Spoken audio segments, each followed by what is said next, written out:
الحمد لله رب العالمين، الصلاة والسلام على سيد الأنبياء والمرسلين وعلى آله الطيبين الطاهرين،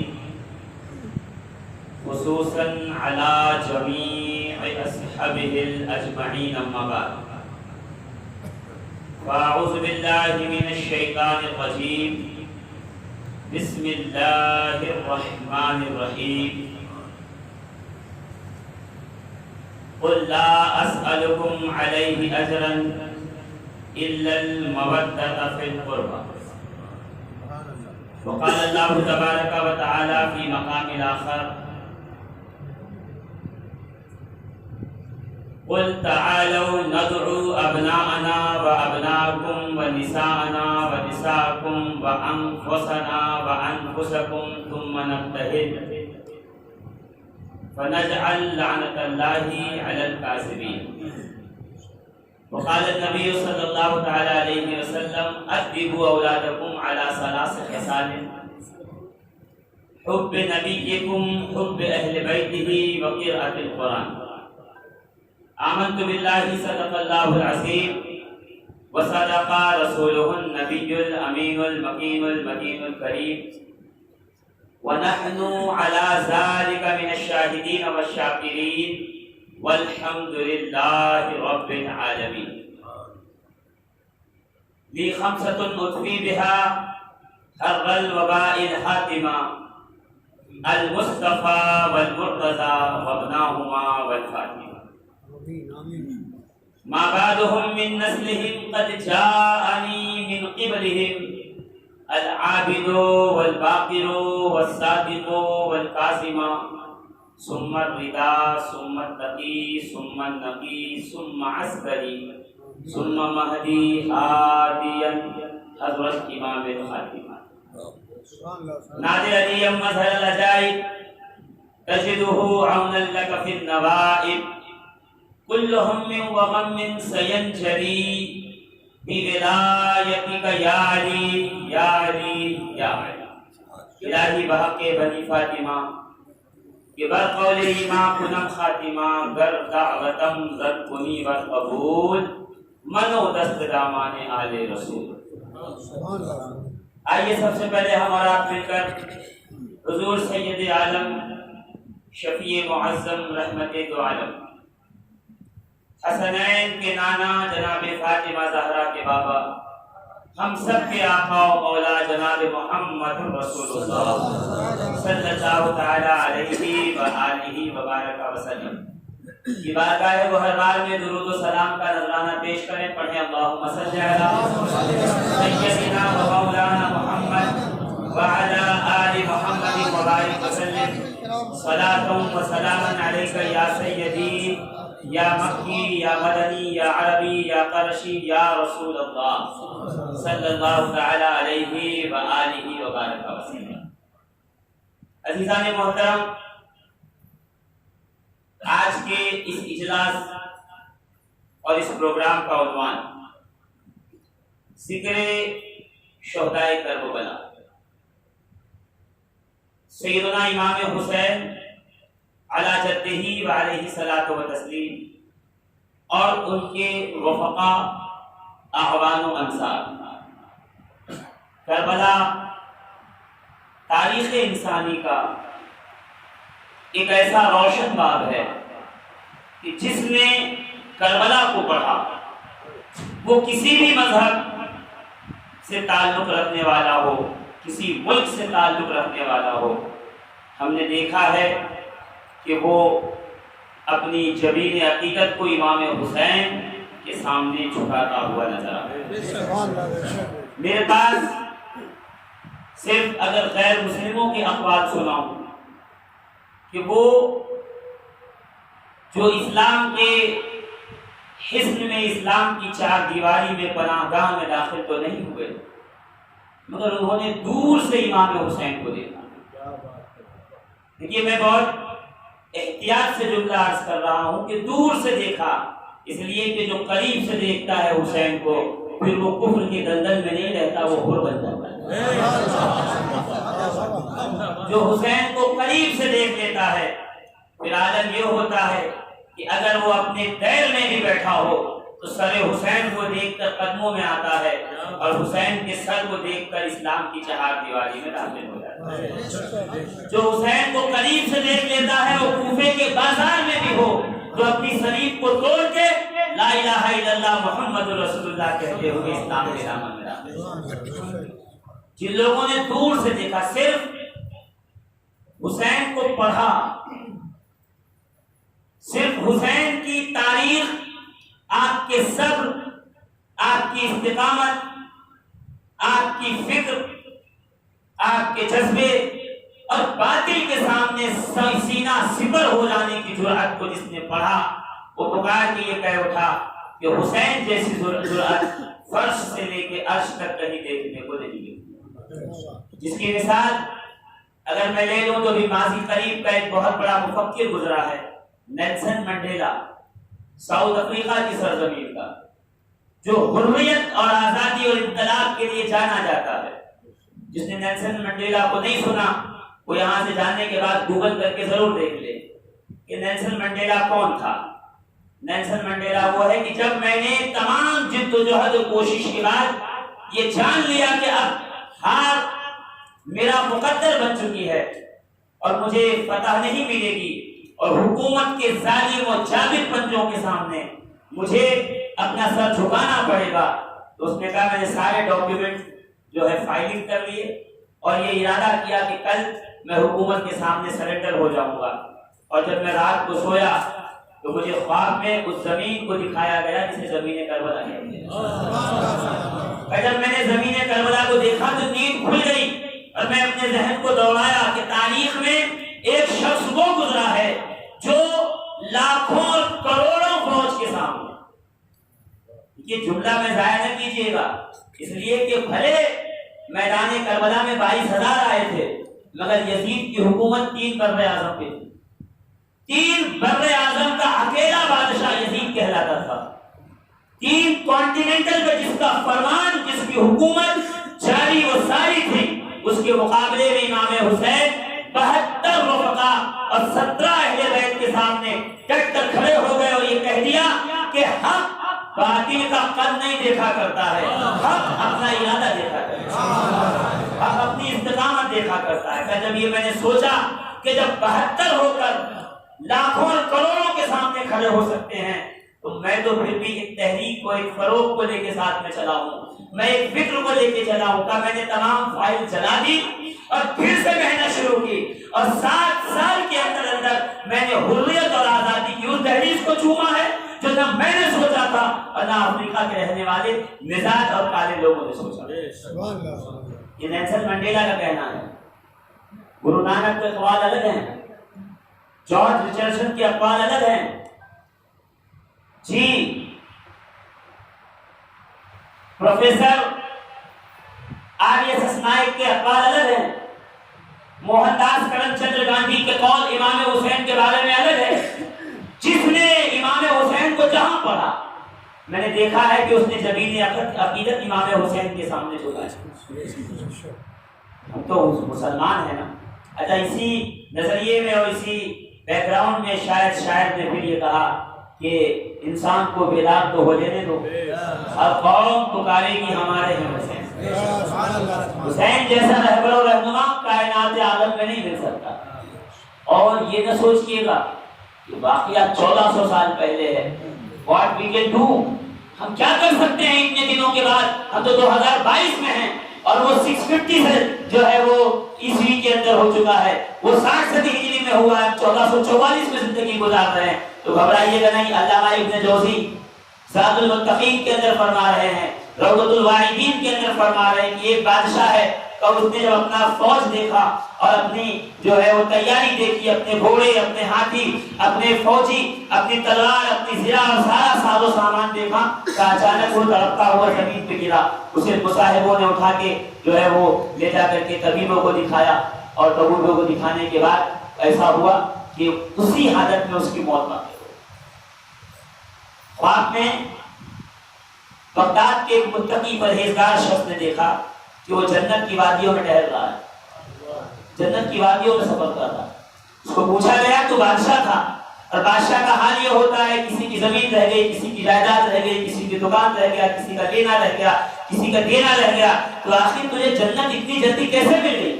تو مسکرا کے کہتا ہے میرے اعمال تو بہت برے تھے، لوگوں کے حقوق بہت باقی تھے، مگر جیسے ہی جہنم کے فرشتے لینے آئے تو ایک غیب سے آواز آئی کہ اس کے سارے اعمال ایک طرف، آخری وقت میں جو اس کا ایک ارادہ تھا، اس کی ایک خواہش تھی، اس کی ایک تمنا تھی، جو اس کے دل میں ایک سوچ و فکر پیدا ہوئی تھی، میں پروردگار، میں رب کائنات، اس کی ایک فکر کے سبب اس کے تمام گناہوں کو بخش کر کے اسے جنت میں داخل کر دیا۔ اس نے کہا اچھا بتاؤ وہ سوچ و فکر کیا تھی؟ کہ میری سوچ اور فکر یہ تھی جب میں نے اپنی فوج دیکھی، اپنی تیاری، اپنا لشکر، اپنا ہتھیار دیکھا تو میرے دل میں خیال آیا پروردگار کاش میں امام حسین کے زمانے میں ہوتا تو سارا لشکر لے کے حسین کہ میرے اس ارادے نے پروردگار عالم کی رحمت کو جوش دلایا۔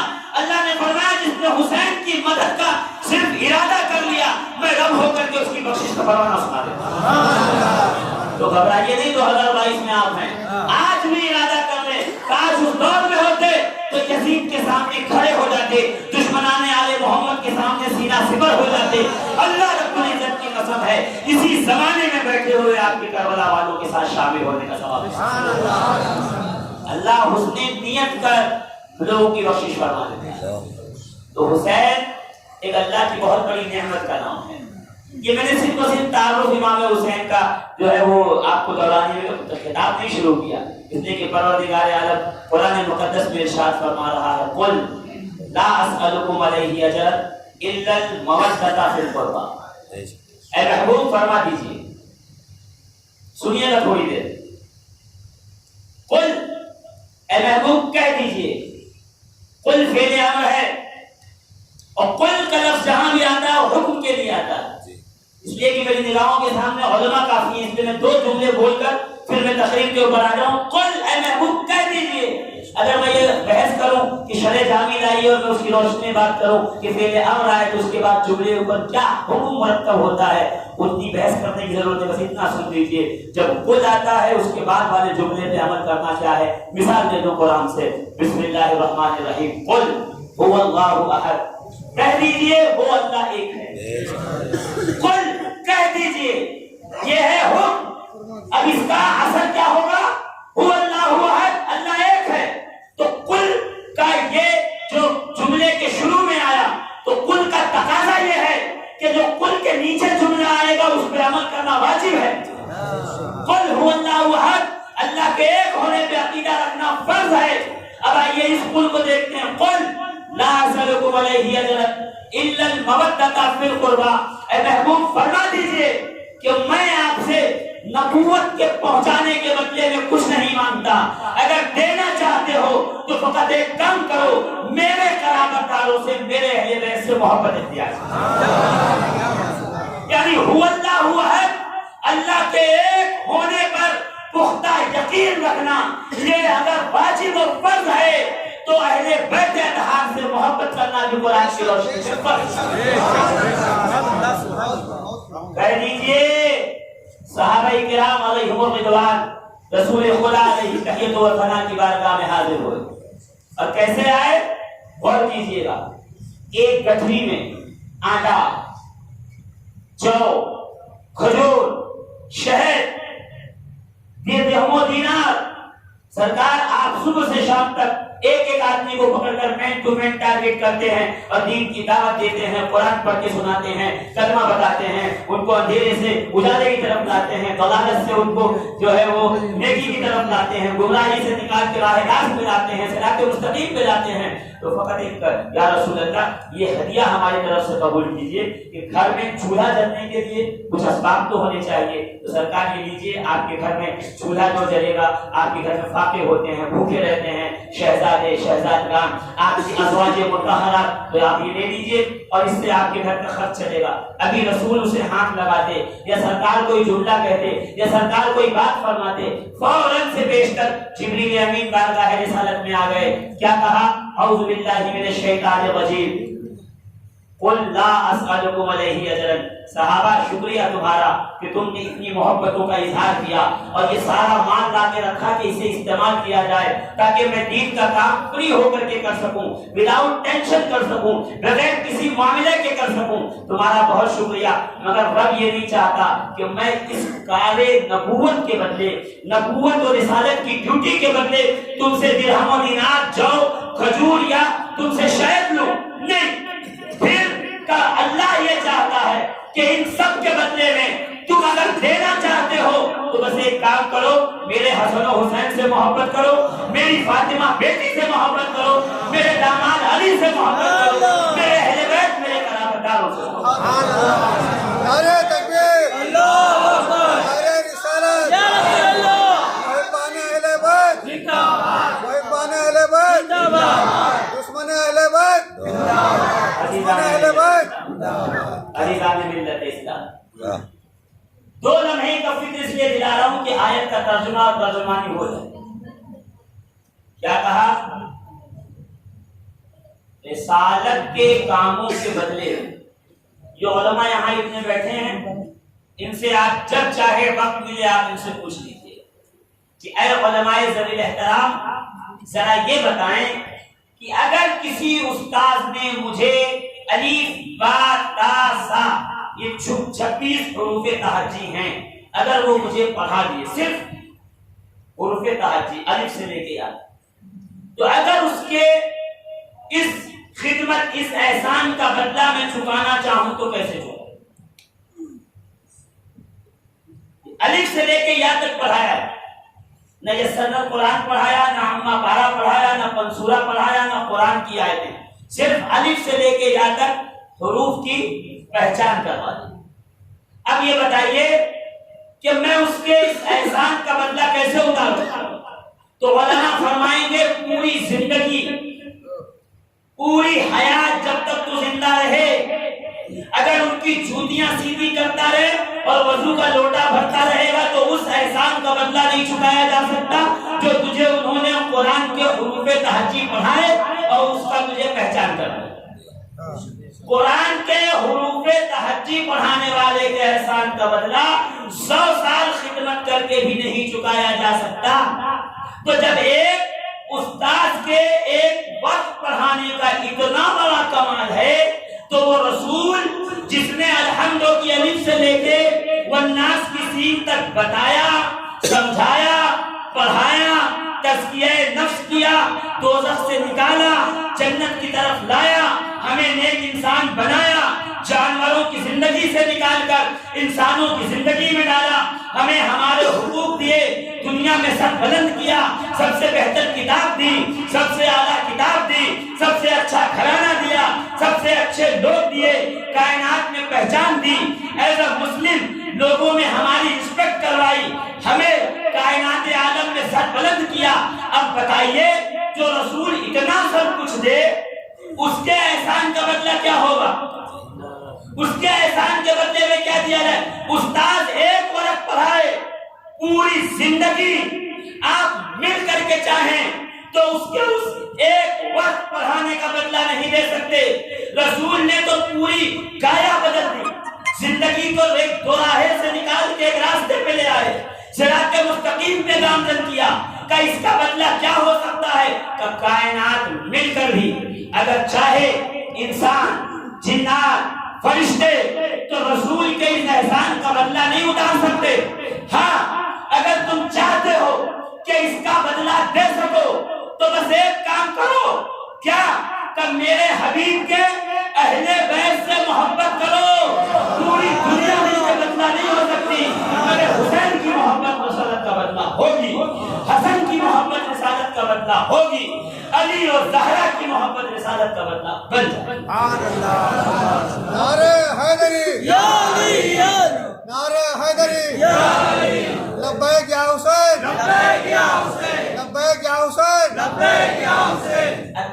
چند لمحات اور لا اسألکم علیہ اجرا، میں تم سے طلب نہیں کرتا اس پہ کوئی اجر، الا المودۃ فی القربہ، مگر مودت قرابت داروں کی، مودت یہ مؤنث لفظ ہے جو استریلنگ کے لیے فیمیل کے لیے یوز ہوتا ہے. قربا یہ مصدر ہے، یہ بھی استعمال ہوتا ہے خاتون کے لیے، فیمیل کے لیے، مؤنث کے لیے، استریلنگ کے لیے. مودتا فی القربا، علماء فرماتے ہیں، مفسرین فرماتے ہیں کہ یہاں پہ وہ الفاظ بھی تھے عربی زبان میں جو مردوں کے لیے استعمال ہوتے ہیں. بالخصوص پروردگار نے ان الفاظ کا چناؤ اس لیے فرمایا تاکہ لوگ یہ سمجھ لیں ان قرابت داروں کی مودت جو کسی عورت، کسی خاتون کی وجہ سے رسول کے قرابت دار ہیں، یعنی جو فاطمہ زہرا کے بیٹے ہیں، فاطمہ زہرا کے شوہر. یہ میں ایک لفظ میں صرف سمجھا رہا ہوں، ورنہ ایک جملے میں کئی گھنٹے بولا جا سکتا ہے کہ اس میں پروردگار عالم کا منشا کیا ہے. آگے چلیے. فی القربا، قرابت داروں میں محبت نہیں، محبت نہیں، لا محبت. میم ہا با اور تا، محبت عربی میں ہے الحب فی اللہ والبغض فی اللہ ان کنتم تحبون اللہ، ہے نا حب کا لفظ. تو اللہ نے یہ تھوڑی کہا کہ محبت کرو. بس یہ جملے پہ سمجھ جاؤ، میں تقریر پہ آ جاؤں. بس یہ ایک لفظ پہ پوری تقریر جو ہے منحصر ہو، اور پھر وہی سے میں آغاز کر دوں گا تقریر کا. اگر آپ اس جملے کو سمجھ گئے تو کیا کہا؟ محبت نہیں، الا محبت فی القربہ، الا مودت فی القربہ. میم واو دال تا، مودت، محبت نہیں. اچھا، محبت کا معنی کسی کو چاہنا، پیار کرنا. مودت کا معنی کسی کو چاہنا، پیار کرنا. دونوں لفظ کا ایک ہی معنی، ایک ہی معنی، الگ نہیں ہے. محبت یعنی بھی پیار کرنا، چاہنا. مودت یعنی بھی پیار کرنا اور چاہنا.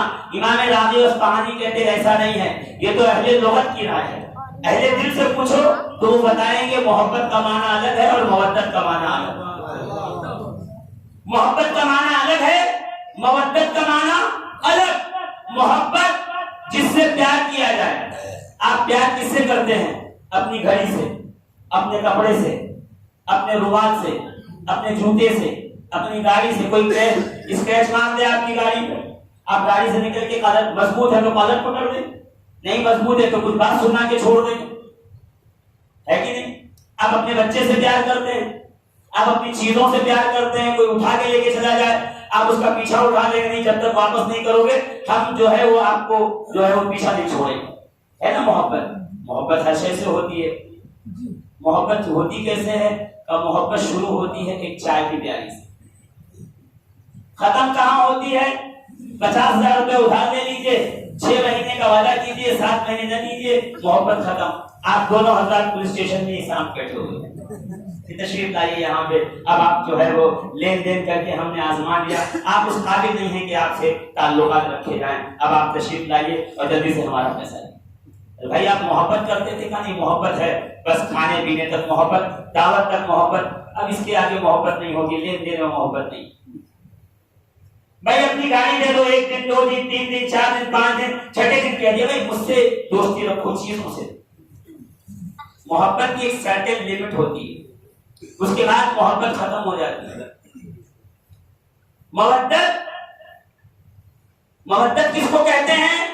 امام راغب اصفہانی فرماتے ہیں جس سے مودت کیا جائے وقت آنے پر اس پر اپنی جان، اپنی مال اور اپنا اولاد سب کچھ قربان کرنا. اسے کہتے ہیں مودت.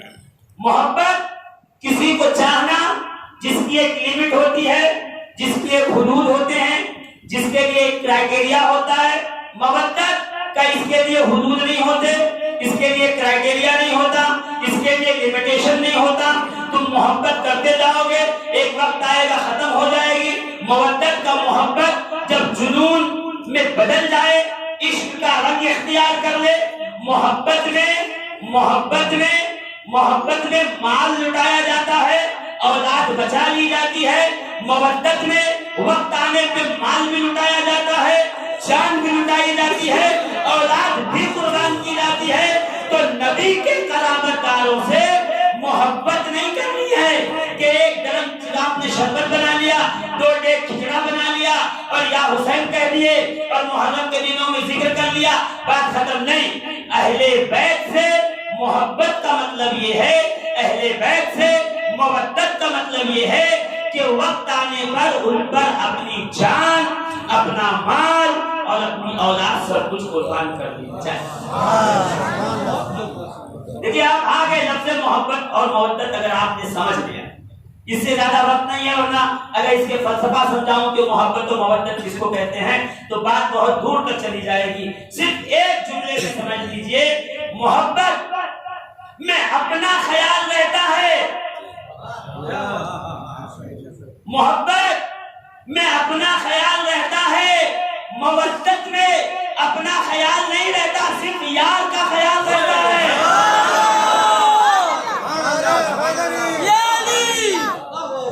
اب اس کی مثال حدیث رسول سے سن لو، لا یؤمن احدکم حتی اکون احب الی من والدہ وولدہ والناس اجمعین، تم میں سے کوئی بھی اس وقت تک مومن کامل نہیں ہو سکتا جب تک کہ مجھ سے اپنی مال، اپنی جان، اپنی اولاد سے زیادہ محبت نہ اختیار کرے۔ میں کو یا رسول اللہ صلی اللہ تعالی علیہ وسلم کوئی مودت کی مثال اگر آپ کی حیات سے مل جائے تو ہمارا کام بن جائے۔ ذرا گھر دور مت جائیے گا، دور رسالت ہے، 9ویں صدی ہجری ہے، 9 صدی ہجری ختم ہونے کو آئی۔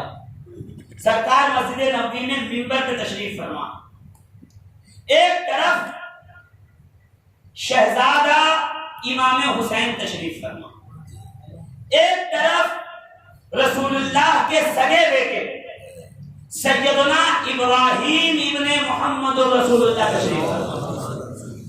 یاد آ گیا ہوگا واقعہ آپ کو، میں واقعہ نہیں سناؤں گا، صرف اور صرف اس میں کس زاویے سے میں مودت دیکھ رہا ہوں میں آپ کو بتانا چاہتا ہوں۔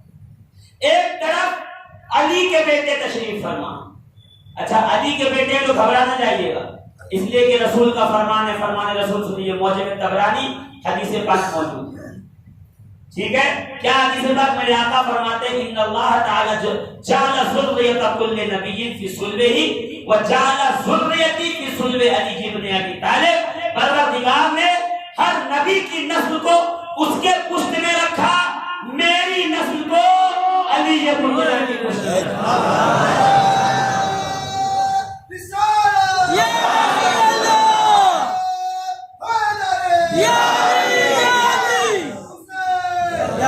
اور میرے آقا فرماتے ہیں کہ فاطمہ میری وہ بیٹی ہے جس سے قیامت تک میری نسل چلے گی، لوگوں کی نسلیں بیٹوں سے چلتی ہیں، میری نسل میری بیٹی فاطمہ زہرا سے چلے گی۔ آپ سمجھے نہیں، جو نیچرل ہو، جس طرح ہو رہا ہے ویسے ہی ہوتا جائے تو اسے معجزہ نہیں کہیں گے۔ زمین کھود کے پانی نکالیے معجزہ نہیں ہے، پتھر پہ عصا ماریے پانی نکل آئے معجزہ۔ سورج نکلتا مشرق سے ہے، ڈوبتا مغرب میں، کوئی اشارہ کرے سورج مغرب میں نکل جائے یا مغرب میں ڈوب جائے معجزہ نہیں ہوگا، یہ نیچرل تھنگ ہے۔ ہاں اگر کوئی انگلی سے اشارہ کرے اور مغرب میں گیا ہوا سورج مغرب سے پلٹ آئے کہ یہ معجزہ ہے کہ نہیں، نیچر کے خلاف ہے۔ پانی نل سے نکلتا ہے، تالاب سے نکلتا ہے، کنویں سے نکلتا ہے۔ میرے آقا اپنی مبارک انگلی اگر پیالے میں رکھیں اور اس سے پانیوں کا دھارا بہنے لگے، ہے نا، پانیوں کے چشمے بہنے لگے، کا یہ معجزہ ہے، کیونکہ انگلیوں کے نشان سے خون تو بہ سکتا ہے، پانی نہیں۔ جہاں سے خون بہے وہاں سے پانی نکلنا یہ ہے معجزہ۔ تو بیٹوں سے نسل چلتی تو یہ آل رسول، یہ اہل بیت، یہ نسل تو ہوتے، نسب تو ہوتا، شجرہ تو ہوتا، مگر معجزہ نہیں ہوتا۔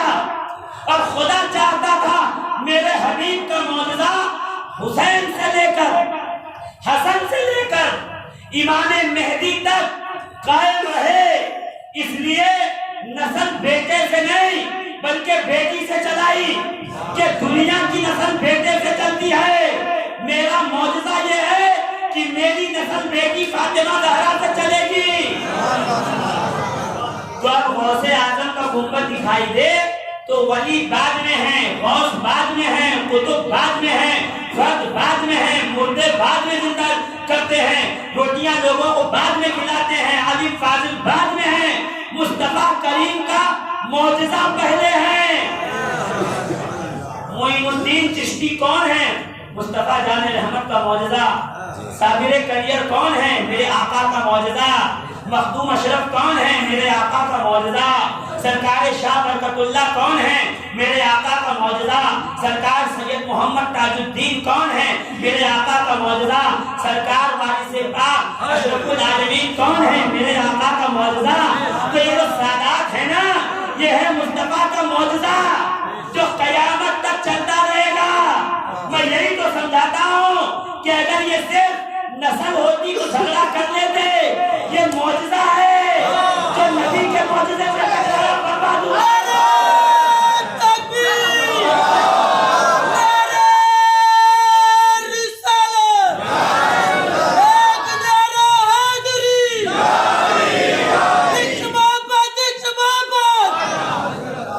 عزیزان ملت اسلامی، غور فرمائیے گا، اسی کی طرف اعلیٰ حضرت نے اشارہ فرمایا نا، اصل نسل صفا، اصل نسل صفا، یہ جو نسل صفا چل رہی ہے نا، حسن و حسین سے لے کے آج تک،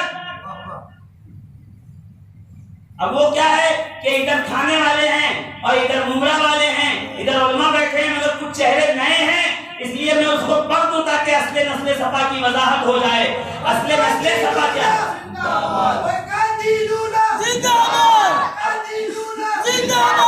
اصل نسل صفا کی وضاحت سن لیجئے، اعلیٰ حضرت نے کیا فرمایا؟ اصل نسل صفا یعنی یہ اصل ہے، یہ چشمہ ہے اس پاک نسل کا جس نے کائنات عالم کو معطر کیا ہوا ہے، یعنی حسن و حسین۔ نبی نے یہ کب کہا کہ یہ میرے نواسے ہیں؟ نبی نے فرمایا ہازان ابنا، یہ دونوں میرے بیٹے ہیں، یہ دونوں میرے بیٹے ہیں۔ حسن کے بیٹے حسن مثنی، حسن مثنی کے بیٹے عبداللہ محض، عبداللہ محض کے بیٹے موسیٰ الجون، موسیٰ الجون کے بیٹے عبداللہ ثانی، عبداللہ ثانی کے بیٹے موسیٰ ثانی، موسیٰ ثانی کے بیٹے داؤد الامیر، داؤد الامیر کے بیٹے سید یحییٰ، یحییٰ کے بیٹے محمد زاہد، محمد زاہد کے بیٹے عبداللہ ثالث، عبداللہ ثالث کے بیٹے سیدنا ابو صالح موسیٰ جنگی دوست، اور ابو صالح موسیٰ جنگی دوست کا شہزادہ پیران پیر، اور سے اعظم دستگیر اندیل نورانی سید شیخ عبدالقادر جیلانی۔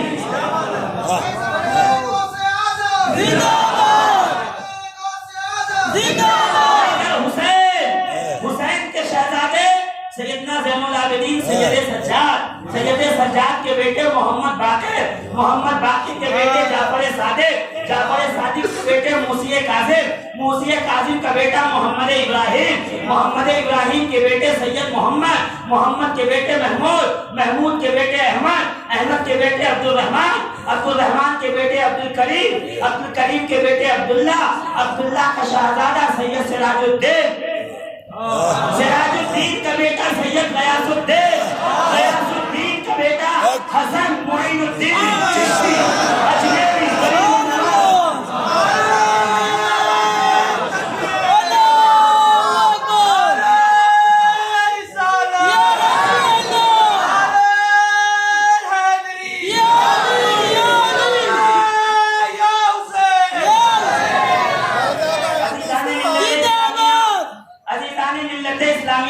میں وارث پاک کا بھی شجرہ گناؤں، میں معصوم پاک کا بھی شجرہ گناؤں، شاہ برکت کا بھی، کیوں؟ اس لیے نہیں یاد کیا ہے مجھے کہ نام پڑھنے میں اچھا لگتا، اس لیے یاد کیا ہے کہ یہ اصل نسل صفا، یہ رسول کے معجزات کا نام یاد ہے مجھے، رسول کے معجزے کو غیاث الدین کہتے ہیں، مصطفیٰ کے معجزے کو ابو صالح موسیٰ جنگی دوست کہتے ہیں۔ اگر یہ اس وقت سناؤں گا جب مخدوم پاک کے پروگرام میں آؤں. یہ کیا ہے، ایک ٹکٹ پہ دو مزے نہیں ہو سکتے، ایک ٹکٹ پہ ایک ہی ہے نا. تو یہ اصل نسل صفا. ایک پہلے مصرے کا صرف آدھی لائن، واللہ العظیم 2-4 گھنٹے تو آدمی بول ہی جائے کہ اصل نسل صفا کیا ہے. اصل نسل صفا شیخ عبد القادر جیلانی. عبد القادر جیلانی کا بیٹا سب سے بڑا شیخ سید عبد الوہاب. عبد الوہاب کا بیٹا صاحبزادہ سید سیف الدین. سیف الدین کا بیٹا علی احمد صابر کلیہ. غوث پاک کے پوتے کو علی احمد صابر کلیہ کہتے ہیں. غوث اعظم کا جلال دیکھنا ہو کبھی کلیہ چلے جانا، اور مصطفیٰ کو جمال دیکھنا ہو کبھی اجمیر چلے آنا. میرے دوستوں غور فرمائیے گا. میرا مسئلہ یہ ہے کہ اپنا انجن پرانا ہے، گاڑی دیر میں گرم ہوتی ہے. اگر ایک بار گرم ہوئی تو اسپیڈ پھر وہ پرانی والی چلتی ہے جو ہمیشہ سے چلتی رہتی ہے. تو ذرا غور کیجیے گا. اصل نسل صفا، اصل نسل وجہ وصل خدا، یعنی جس کو خدا سے ملنا ہے وہ علی کے پاس ہو کے جائے. میری بات تو کسی معنی کی نہیں، بیکار ہے. بات ان کی کرو جو قرآن میں ہو، جو رسول کے فرمان میں ہو، جو بزرگوں کے اقوال میں ہو، جو بزرگوں کے اشعار میں. اصل نسل صفا، وجہ وصل خدا، وجہ وصل خدا. جس کو خدا سے ملنا ہے وہ علی کا ہے. کیوں پتا ہے کتنے سلاسل ہیں اپنے یہاں؟ بڑے سلاسل بزرگ ہندوستان میں مشہور شاعر ہیں، مگر 14 سلاسل ہیں. کتنے؟ 4 پیر 14 خان والے. جی، ایک امام حسن پیر، ایک امام حسین پیر، ایک حسن بصری پیر، ایک قمیل ابن زیاد پیر. حسن و حسین علی کے بیٹے ہیں، قمیل ابن زیاد اور حسن بصری علی کے شاگرد. یہ 4 پیر ہیں جن سے 14 خان والے چلے. قادری کہاں جا کے ٹھہرتے ہیں؟ غوث اعظم کس سے بیعت ہیں؟ ابو سعید مخزومی سے، وہ ابو الحسن انکاری سے، وہ ابو الفرات طرطوسی سے. شجرہ پڑھتے ہیں نا آپ اپنا؟ جب پیر صاحب سے بیعت ہوئے تو شجرہ لیا تھا، اس کے بعد کبھی پڑھے ہی نہیں. تو مرے گے تو قبر میں ڈالیے گا، فرشتے پڑھیں گے. آپ کے مرنے کے لیے ہے، اس لیے کہ قیامت میں آپ کا کلاس لکھا کیا تھا وہ نہیں پڑھا جائے گا، آپ پڑھتے کیا تھے وہ سنا جائے گا. تو سنانے کے لیے تیار ہو جائیے. شجرہ اس لیے نہیں دیتے آپ کو کہ نشان رہے کس سے بیعت ہیں. شجرہ اس لیے دیا جاتا ہے تاکہ جب ہاتھ میں آئے تو اس کو پڑھ کے معلوم کیجیے اصل نسل صفا، وجہ وصل خدا. وجہ وصل خدا کون؟ ابو الحسن انکاری، ابو الفرات طرطوسی. ابو الفرات طرطوسی کس سے مرید ہیں؟ کس کے شاگرد ہیں؟ سری سختی کے، وہ جنید بغدادی کے، وہ معروف کرخی کے. معروف کرخی کس کا مرید ہے؟ امام علی رضا کا. امام علی رضا، رے کے نیچے زیر رضا. کون ہے یہ؟ مشہد مقدس امام علی رضا شہزادہ ہے امام موسیٰ کاظم کا. موسیٰ کاظم شہزادے ہیں جعفر صادق کے، جعفر صادق شہزادے ہیں محمد باقر کے، محمد باقر شہزادے ہیں سید سجاد زین العابدین کے، سید سجاد شہزادے ہیں امام حسین کے. حسین بیٹا ہے رسول اللہ کا.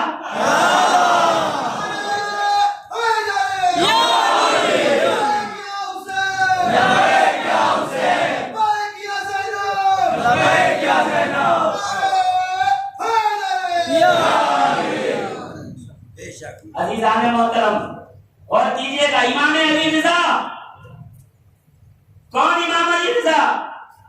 صحیح ابن ماجہ کتاب الایمان حدیث عن عبد السلام بن سد الحروی.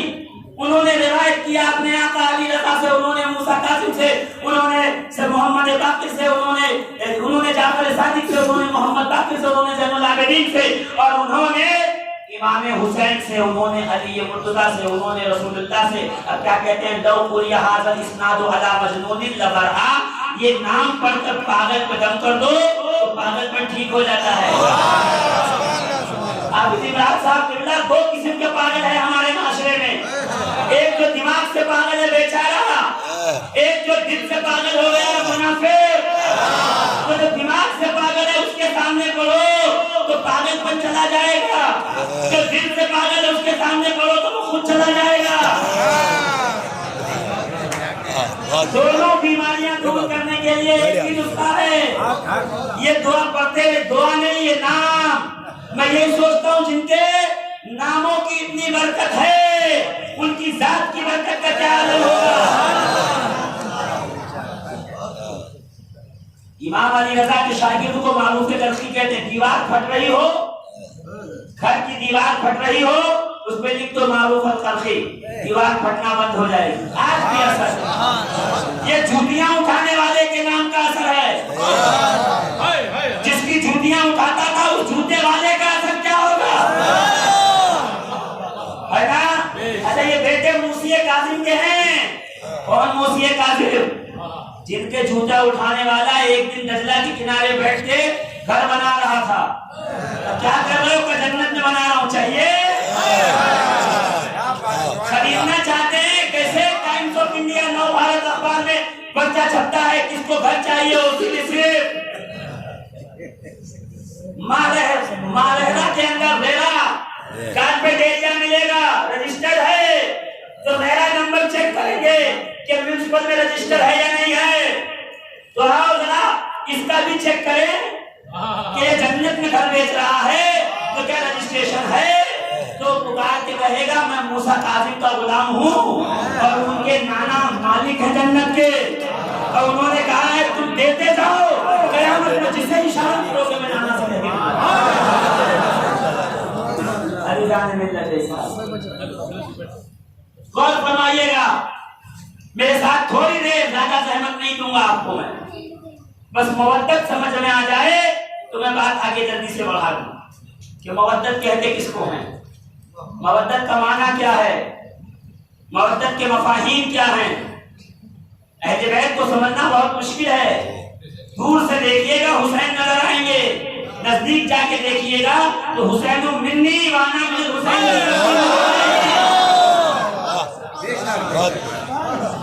دور سے دیکھو گے کہو گے رسول اللہ کے نواسے ہیں, نزدیک جا کے دیکھو گے تو سیدنا ابو بکر صدیق کی زبان میں کہو گے القوم محمدًا فی اہل بیتہ, کہ جب بھی اہل بیت کو دیکھو تو ان میں ان کو نہ دیکھو, ان میں رسول اللہ کو دیکھو, ان میں مصطفیٰ جان رحمت کو دیکھو, ہے نا.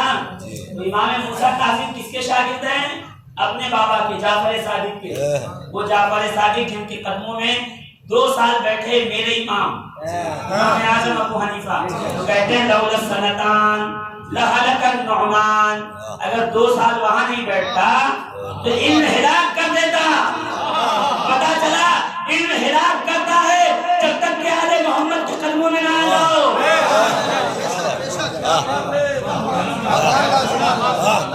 یہ امام اعظم, میرے خیال سے دنیا کی کسی یونیورسٹی نے امام اعظم نہیں بنایا.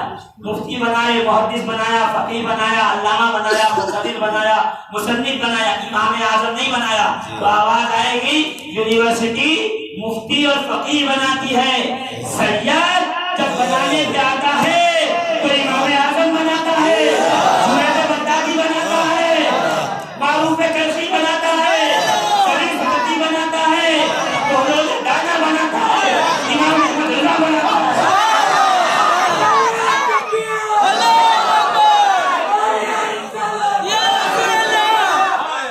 عزیزان ملت اسلامیہ غور کیجیے گا, عظمت سادات بیان ہو رہی ہے اس لیے نہیں کہ بڑے خوبصورت دکھتے ہیں, بڑے مالدار ہیں, اس لیے کہ وہ واحد ایسے اجسام ہیں, ایسے جسم ہے بدن جس میں آج بھی رسول کا خون موجود ہے زندہ. اور وہ محمد فی اہل بیتہ, رسول کو تلاش کرنا ہے. سیدنا صدیق اکبر فرما رہے ہیں, ابو بکر صدیق رضی اللہ عنہ, رسول کو تلاش کرنا ہے، اہل بیت کو تلاش کرنا ہے۔ تو کیسے کا رسول ہوتے تو کیا ان کے ساتھ رویہ کرتے؟ سر قدموں میں بچھاتے، پلکیں بچھا دیتے، سب کچھ قربان کر دیتے۔ تو مسکرا کے سیدنا ابوبکر صدیق فرمائیں گے تو پھر ایک کام کرو، حسین کے قدموں میں بھی پلکیں بچھاؤ، سید سجاد کے بھی قدموں میں پلکیں بچھاؤ، بیڑیاں نہ پہنانا۔ اب دیکھ لیجیے جنہوں نے بیڑیاں پہنائی، تہے تیغ کیا، پیاسا رکھا، بھوکا رکھا، میرا سوال یہ ہے کہ حضرت سیدنا صدیق اکبر ابوبکر صدیق کی بارگاہ میں وہ پہلے مجرم ہیں، رسول کی بارگاہ میں بعد میں؟ عزیزوں، بہت مشکل مسئلہ ہے آل محمد کو پہچاننا، ان کی عظمتوں کو جاننا، ان کی رفتوں کو جاننا۔ رسول خدا کے قدموں میں جو جوتیاں ہیں نا، کوئی اگر اس جوتی کے ٹوٹے ہوئے تسمے کے دھاگے کا کوئی اگر ذرہ برابر بھی اس کی بے ادبی کر دے، علامہ ابن عابدین شامی فرماتے ہیں وہ کافر ہو جائے گا، کافر۔ تو سوال یہی ہے نا کہ جو رسول خدا کے جوتیوں کے ٹوٹے ہوئے تسمے کی توہین کرے، اس کا اسلام نہیں بچتا۔ تو جس نے حسین کے لبوں پہ چھڑی رکھی تھی، اس کا کیا بچا ہوگا؟ غور کرنے کا مقام۔ کیوں ہمارے رسول کی محبت فرض قرار دی؟ کون ہیں یہ لوگ؟ کہ یہ وہ ہیں دنیا میں آئے تو پہلی غذا انہیں لعاب رسول کی ملی، پہلا جھولا ان کا مصطفیٰ کریم کی گود ہے۔ سیدہ زہرا آئی رسول کے گھر میں، علی پیدا ہوئے کعبے میں، زور سے علی پیدا ہوئے کعبے میں۔ میں نے دیوان سالک میں مفتی احمد یار خان نعیمی گجراتی رحمت اللہ تعالی علیہ فرما رہے ہیں، بنا اس واسطے اللہ کا گھر جائے پیدائش میں نہیں۔ خلیفہ اعلیٰ حضرت مفتی احمد یار خان گجراتی فرما رہے ہیں کیا؟ بنا اس واسطے اللہ کا گھر جائے پیدائش کہ وہ اسلام کا کعبہ ہے، یہ ایمان کا کعبہ ہے۔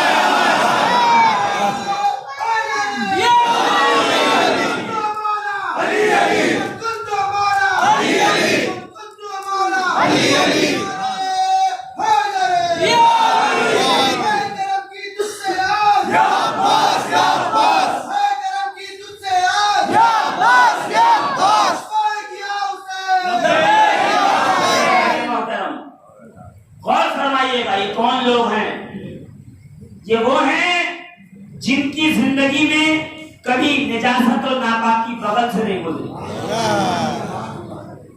یوں ہی ہم ان سے محبت نہیں کرتے۔ 5 لوگ ہیں، 5 چادر میں رسول کے جب آئے تھے طہارت آئی تو 5 تھے، جب آئے تھے مودت آئی تو 5۔ دونوں کے متعدد طرق روایت کے موجود ہیں حدیث صحیح کے۔ کیا آئے تھے؟ مودت آئی، صحابہ نے جا کے پوچھا وہ کون لوگ ہیں جن سے ہمیں مودت کرنا واجب ہے؟ کہا فتح علیٰ و فاطمہ و حسن و حسین۔ یہ چاروں کو بلایا، نبی نے چادر سر پہ ڈالی، سب کو اندر لے کے کہا یہ ہیں وہ میرے قرابتدار جن سے مودت واجب کر دی گئی۔ جب آیت طہارت نازل ہوئی انما یرید اللہ لیذهبنکم الرجس اہل البیت ویطہرکم تطہیرا، تو صحابہ نے پوچھا سرکار یہ بتائیے کون لوگ ہیں جو اس آیت کے تحت پاک ہیں؟ اللہ نے جنہیں خوب پاک کیا۔ کہ نبی نے اب چادر بچھایا، علی کو بلایا، فاطمہ زہرا کو بلایا، امام حسن و حسین کو بلایا، نبی علیہ الصلوۃ والتسلیم خود آئے اور چادر کو اوپر سے گانٹھ مارا، اور گانٹھ مار کے کیا فرمایا؟ یہ وہ لوگ ہیں جنہیں اللہ نے ہر قسم کے برائی اور عیب سے پاک فرما دیا ہے، یہ وہ لوگ ہیں۔ پھر ایک دن ایسا آیا، 9 صدی ہجری تھی، 24 ذی الحجہ تھا۔ سن لیجئے اس کڑی کی آخری بات، 9 صدی ہجری تھی، 24 ذی الحجہ تھا، مدینے کی زمین تھی، عیسائی آئے اور آ کر کہا قرآن سچی کتاب نہیں، معاذ اللہ، استغفر اللہ، آپ اللہ کے رسول نہیں، معاذ اللہ، اسلام سچا مذہب نہیں، استغفراللہ، اللہ جو ہے اس کا ایک بیٹا ہے، وہ اللہ ایک نہیں۔ 4 ایلیمنٹ لگے، رسول نے پورا دن سمجھایا، پورا دن قرآن کی آیتیں پڑھ پڑھ کے، توریت سے، زبور سے بھی، وہ رسول ہیں، ہر علم کے جاننے والے ہیں۔ اللہ نے قرآن میں جب ساری دنیا کا سرٹیفکیٹ اس کے مدرسے سے، اس کی یونیورسٹی سے آتا ہے، رسول کے علم کا سرٹیفکیٹ قرآن میں اترا ہے۔ وَعَلَّمَكَ مَا لَمْ تَكُنْ تَعْلَمْ، اے حبیب آپ کا علم کتنا ہے، کتنا پڑھے لکھے ہیں آپ، تو سن لیجئے، جو جو آپ نہیں جانتے تھے اللہ نے وہ سب بتا دیا آپ کو۔ اچھا پڑھایا کس نے؟ الرحمن علم القرآن، رحمان نے پڑھایا۔ دنیا کی سب سے بڑی کتاب کو، سب سے بڑے رسول کو، سب سے بڑے معلم نے پڑھایا، جو خود پروردگار خالق کائنات۔ رسول پورا دن سمجھاتے رہے، رات ہو گئی وہ مانے نہیں، انہوں نے کہا نہیں، اللہ کا جو ہے وہ ایک بیٹا بھی ہے، معاذ اللہ، جناب عیسیٰ کو کہا۔ رسول خدا صلی اللہ علیہ وسلم کے چہرے پہ ہلکی سی مایوسی آ گئی کہ یہ مان نہیں رہے۔ سرکار کا دل اس لیے مایوس ہوتا تھا کہ لوگ دین میں نہیں آئے، واپس پلٹنے لگے، اللہ نے آیت اتاری، اے محبوب کہہ دیجئے ان لوگوں سے جو علم آنے کے بعد آپ سے بحث کر رہے ہیں، فَمَنْ حَاجَّكَ فِيهِ مِنْ بَعْدِ مَا جَاءَكَ مِنَ الْعِلْمِ، جو حجت کر رہے ہیں نا آپ سے قرآن سننے کے باوجود بھی، ان سے کہہ دیجئے تعالو ندعو ابنانا و ابناکم، کل آئیے آپ اپنے بیٹے لائیے، میں اپنے بیٹے لاؤں، ونسانا و نساکم، آپ اپنے گھر سے عورتیں لائیے، میں اپنے بیویاں نہیں کہا تھا اللہ نے، امراتن نہیں کہا، نسانا، نسانا جب بھی آئے گا ازواج یعنی بیویاں، امرات و فلاں جب کسی آدمی کے ساتھ امرات کا لفظ آئے گا تو مطلب بیوی ہوگا، امہات نہیں کہا، نساء کہا، مطلق عورتیں، بیوی بھی عورت ہے، ماں بھی عورت ہے، بہن بھی عورت ہے، بیٹی بھی عورت ہے، اوپن اینڈڈ تھا، اپنے گھر سے عورتیں لائیے، انفسنا و انفسکم، آپ اپنی جانوں کو لائیے، ہم اپنی جانوں کو لاتے ہیں، ثم نبتہل، پھر یہاں مباہلہ کریں گے، فنجعل لعنۃ اللہ علی الکاذبین، جو جھوٹا ہوگا اس پہ اللہ کی لعنت برس جائے۔ پورا دن قرآن سمجھا رہے تھے، نہیں سمجھے، دوسرے دن نبی نماز پڑھ کر باہر نکلے۔ متفق علیہ 154 احادیث میرے پاس نوٹڈ رکھی ہوئی ہے۔ رسول صبح جناب سیدہ زہرا کے گھر کے سامنے آئے، دروازہ کھٹکھٹایا، من دخل الباب، کس نے دروازہ کھٹکھٹایا؟ بیٹی میں آپ کا بابا تشریف لائیے، کہا نہیں، مباہلے کے لیے چلنا ہے۔ اللہ نے فرمایا اپنے بیٹے لاؤ، حسن و حسین کو لایا جائے، صحابہ کا مجمع ہے، دونوں شہزادوں کو بغل میں کھڑا کر کے کہا حاضان ابنایا، لوگوں دیکھ لو یہ میرے بیٹے ہیں، یہ دونوں میرے بیٹے ہیں، حاضان ابنایا، یہ دونوں میرے بیٹے ہیں۔ پھر فرمایا رسول نے نساءنا و نساءکم، سیدہ زہرا کو بلایا، پشت کے پیچھے کھڑا کیا، کہ یہ میرے گھر کی عورتوں کی نمائندہ ہے۔ میں بہت ڈیٹیل میں نساء کا جمع کا صیغہ ہے یا واحد کا ہے یا تسنیہ کا ہے، وہ بہت لمبی ہو جائے گی بات، پھر کبھی صرف آپ کو میں اوپر سے دکھا رہا ہوں کہ رسول کیا لے کے گئے، کن کو لے کے گئے۔ پیچھے کھڑا کیا، انفسنا و انفسکم، اللہ نے کہا اپنی جانیں، ایک نہیں جانیں۔ علی کا ہاتھ پکڑ کے کہا مدینے والوں گواہ ہو جاؤ، علی محمد کی جان ہے۔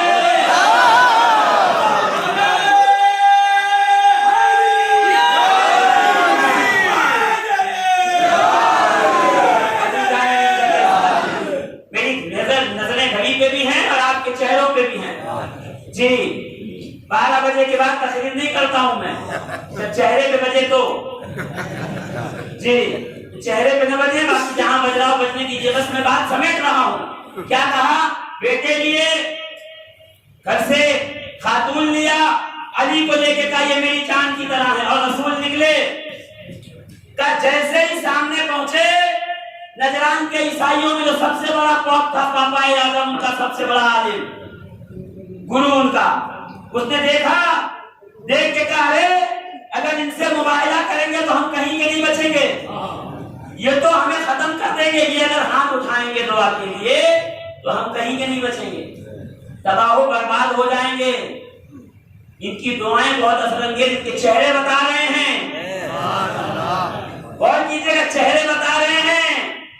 یہ اہل بیت لے کے گئے رسول اللہ، اور اسی لیے رسول نے آخری وقت فرمایا میں تمہارے درمیان دو بدنی چیزیں چھوڑ رہا ہوں، قرآن اور اہل بیت۔ صرف قرآن پڑھو گے، اہل بیت چھوڑ دو گے ناکامیاب، صرف اہل بیت پکڑو گے، قرآن چھوڑ دو گے ناکامیاب، دونوں کا دامن پکڑنا پڑے گا۔ اس کی جیتی مثال یہی ہے، ایک دم زندہ مثال۔ سن لیجیے، کیا دن بھر رسول قرآن سمجھاتے رہے، عیسائی نہ مانے، دوسرے دن قرآن کے ساتھ اہل بیت بھی لے آئے، عیسائیوں کو سمجھنے لگے۔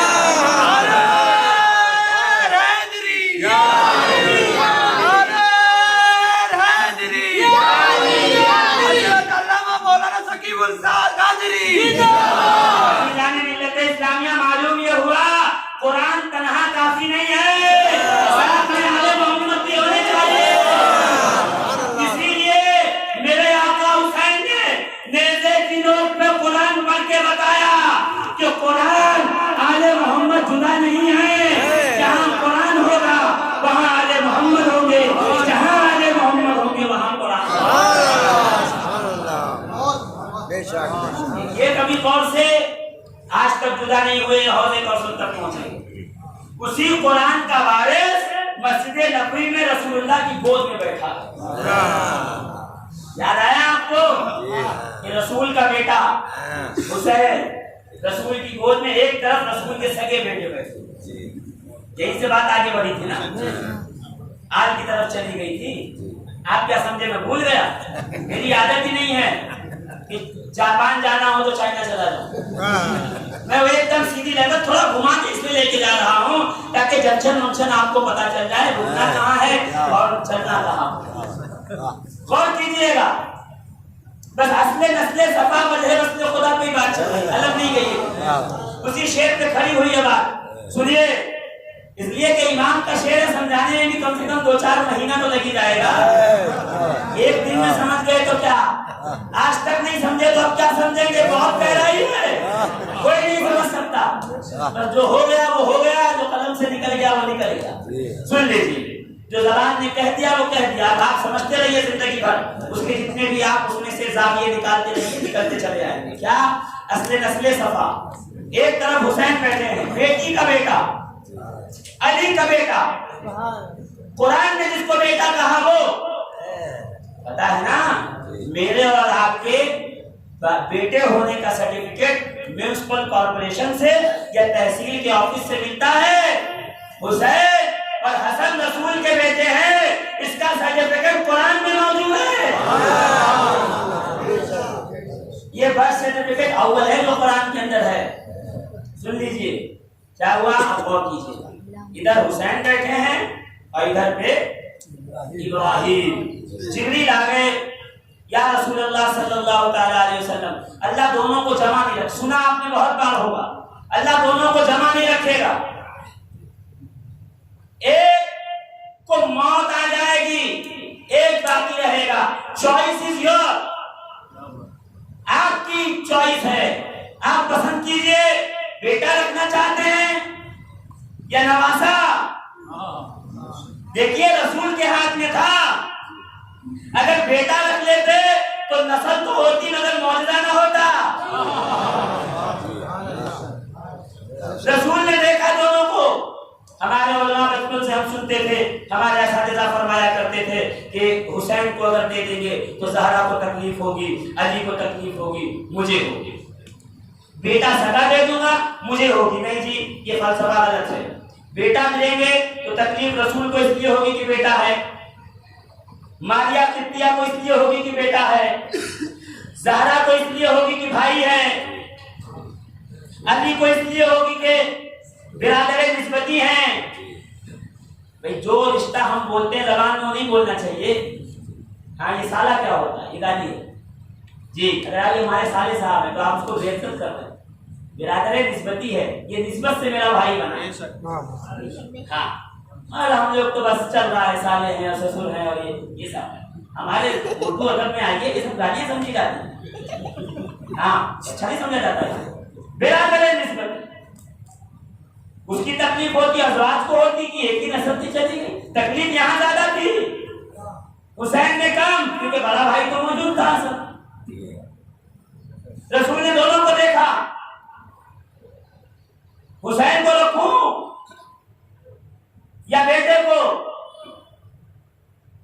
ابھی سرکار سوچ ہی رہے ہوں گے کہ دل میں خیال آیا ہوگا کہ ایک آیت آئی ہے جس کی عملی تفسیر باقی ہے، قُلْ لَا أَسْأَلُكُمْ عَلَيْهِ أَجْرًا إِلَّا الْمَوَدَّةَ فِي الْقُرْبَىٰ۔ اے محبوب ان سے کہیے کہ آپ کو رسالت کے بدلے میں کچھ نہیں مانگ رہے، یہ اگر دینا چاہتے ہیں تو آپ کو اہل بیت سے مودت، محبت نہیں، یہ ایک ہی جملے پہ چل رہی تقریر ایک لفظ پہ، مودت کریں محبت نہیں۔ مودت کا مطلب کیا بتایا؟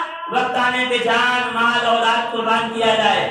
تو اس کی تفسیر ابھی دینا امت کو عملی باقی ہے۔ اگر بیٹا دے دیا تو تفسیر مکمل ہوگی، حسین دیا تو تفسیر رہ جائے گی۔ کہ جبریل ملک الموت ساتھ میں ہے، کہاں یا رسول اللہ؟ کا بیٹا لے جائے، حسین رہ جائے، کیوں؟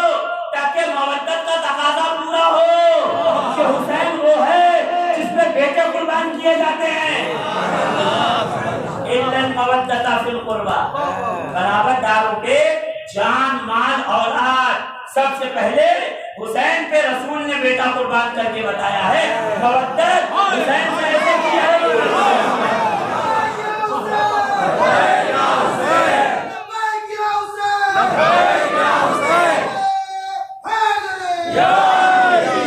شربت مودت نہیں ہے، وہ تو آپ پی لیتے ہیں خود، کھچڑا بھی نہیں ہے، پہلے گھر میں بالٹی بھر کے خود پہنچا دیتے ہیں، اوپر سے گوشت نکال کے باقی جو بچا سب کو بانٹ دیتے ہیں، ہمیں پتا ہے سب۔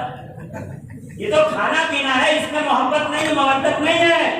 مودت کا تقاضا یہ ہے کہ لبیک یا حسین پہ نسلیں قربان کرنے کے لیے تیار رہیے۔ یہ منبر، یہ مسجد، یہ مینار، یہ دستار، یہ جبہ، یہ قبہ، یہ اسلام، یہ ترقیات، یہ خانقاہیں، یہ ادارے، یہ مدرسے، یہ قال اللہ، یہ قال الرسول، یہ حی علی الصلاۃ، یہ حی علی الفلاح کیوں ہے؟ اس لیے کہ نیزے پہ کوئی قرآن پڑھ رہا ہے۔ اس کی تنہا زندگی نے پورے اسلام کو وہ زندگی دی کہ معین الدین حسن چشتی نے فرمایا حقہ کے بنائے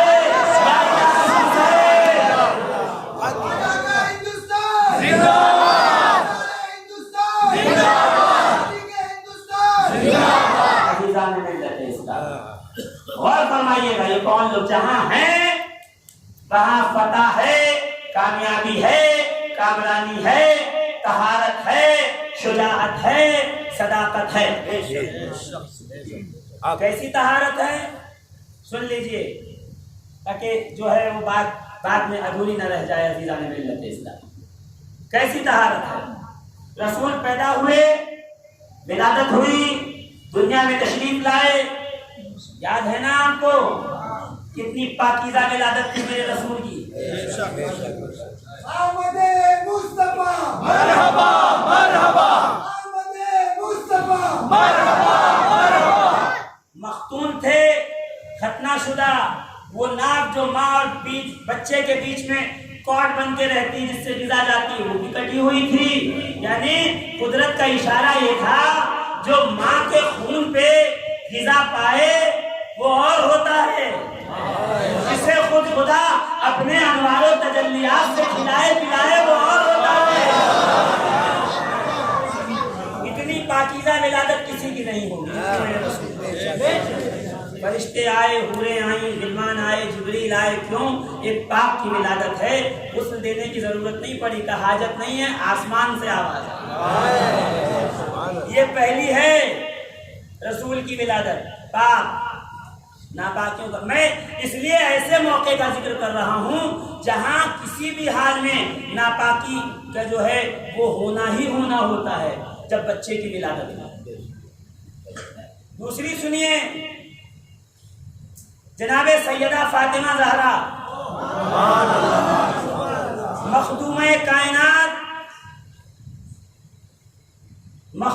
کائنات سیدۃ نساء العالمین، رسول خدا کا نور عین، نبی کریم کے جگر کا ٹکڑا جناب سیدہ طیبہ طاہرہ فاطمہ الزہرا۔ عزیزان ملت، پڑھیے علماء کو اٹھا کر مسند فاطمیہ امام حاکم، امام طبرانی کی فضائل فاطمہ زہرا، دو کتابوں کے حوالے دے رہا ہوں کہ جب سیدہ زہرا کی ولادت ہوئی تو کیا دیکھا جناب خدیجہ نے کہ دیوار جو ہے وہ چھت پھٹی ہوئی ہے، لمبے لمبے قد کی عورتیں اتری کا ہم حورانے بہشت ہیں، اپنی ملکہ کے استقبال کے لیے آئی ہیں۔ بہت تفصیل میں نہیں، 20 تاریخ کو سیدہ فاطمہ زہرا کی ولادت ہے، جمادی الثانی 20 کو، کبھی کبھی منا لیا کرے تاکہ ان کی ولادت کا تذکرہ بھی ہو جائے۔ جی کیا غور کیجئے گا، جناب خدیجہ کہتی ہیں حریر کے کپڑے میں لپٹی ہوئی اور سر پہ ایک رومال بندھا ہوا تھا، رسول نے آ کے گود میں لے کے کہا یہ میری دنیا میں جنت کی حور ہے۔ سرکار ولادت کے وقت حور کیوں کہہ رہے ہیں؟ تاکہ دنیا یہ جان لے کہ ولادت ہوئی ہے، کہیں وہیں نہ چلے جانا، یہ نور مصطفیٰ ہے، جزو مصطفیٰ، یہ میرا نور ہے۔ میری بات نہیں سمجھ میں آ رہی ہے تو آئیے بریلی شریف لے چلوں، میں امام اہل سنت اعلیٰ حضرت سے پوچھوں سرکار آپ بتائیے کہ جناب زہرا کیا ہے، تو فرمائیں گے نور، بنت نور، زوجے نور، ام نور، نور، یہ خود نور ہے، نور کی بیٹی ہے، نور کی بیوی ہے، ام نور، نور دو نور کی ماں ہے، بنت نور، زوجے نور، ام نور، نور، نور مطلق کی کنیز اللہ لہنا نور کا تیری نسل پاک میں ہے۔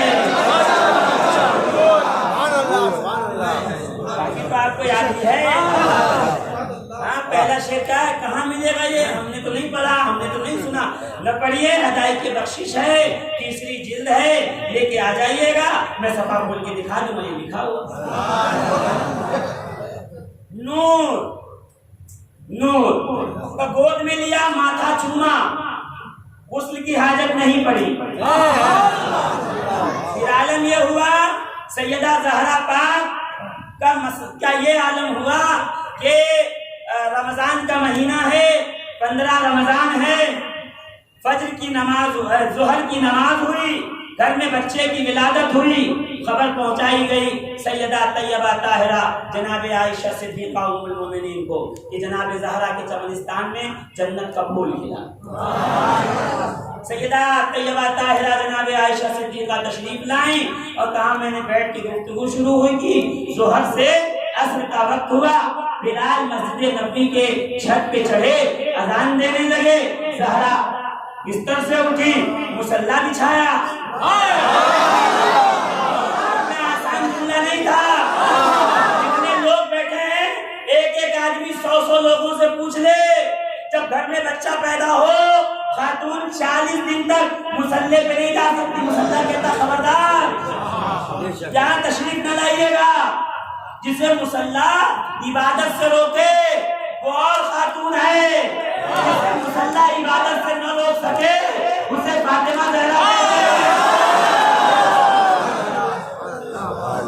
میں حسن کی ولادت ہوئی، عصر میں مصلی بچھا کے کھڑی ہو گئی، میں نے کہا یہ کیا ہے؟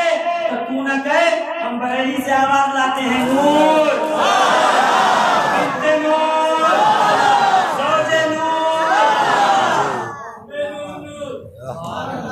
نور مطلق کی کنیز اللہ لہنا، زور سے بولو اللہ لہنا، اللہ لہنا۔ اور پھر ادب کیا ہے زہرا کی بارگاہ کا، مجھ کو کیا منہ عرض کی کہ فرشتوں نے کہا شہزادی در پہ آیا ہے یہ ممتا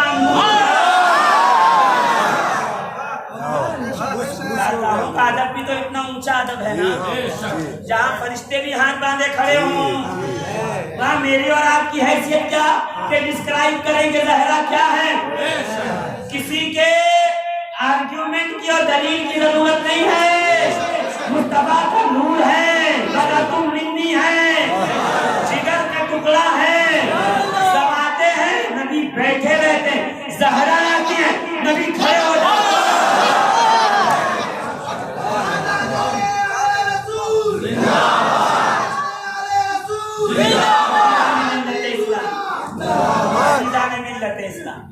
غور فرمائیے گا، زیادہ زحمت نہیں دوں گا آپ کو.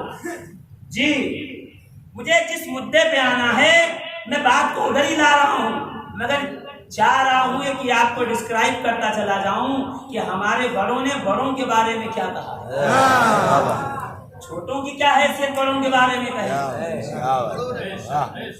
بڑے بڑوں کی بات کریں تو اچھی لگتی ہے، یہ چھوٹے کیا چھوٹوں ہو کر بڑوں کی بات کرنے لگتے ہیں. چھوٹوں کو سمجھنا چاہیے نا بڑوں کے بارے میں نہ کہیں. چھوٹے جب بڑوں کے بارے میں کہنے لگے تو معاملہ خراب ہو جاتا ہے. بڑے بڑوں کے بارے میں کہتے تو اچھا لگنے لگتا ہے نا. تو عزیزان ملت اسلامیہ غور فرمائیے گا، یہ ہے طہارت زہرا اور طہارت حسین. سن لیجئے،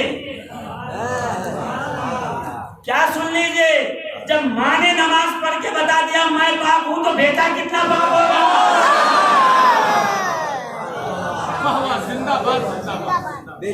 تو حسن و حسین کی الگ سے بیان کرنے کی حاجت نہیں ہے، مگر علی کی حاجت ہے. یہ حدیث رسول ہے، میرے آقا فرما رہے ہیں میں اور علی اس مسجد سے گزر سکتے ہیں حالت جنب میں بھی. حالت جنب وہ حالت ہے جس میں انسان بغیر غسل کیے مصلی کے قریب یا مسجد کے قریب نہیں جا سکتا. اس کا کام ہو گیا، بیٹری ختم ہو گئی. درود پاک پڑھیے اللہ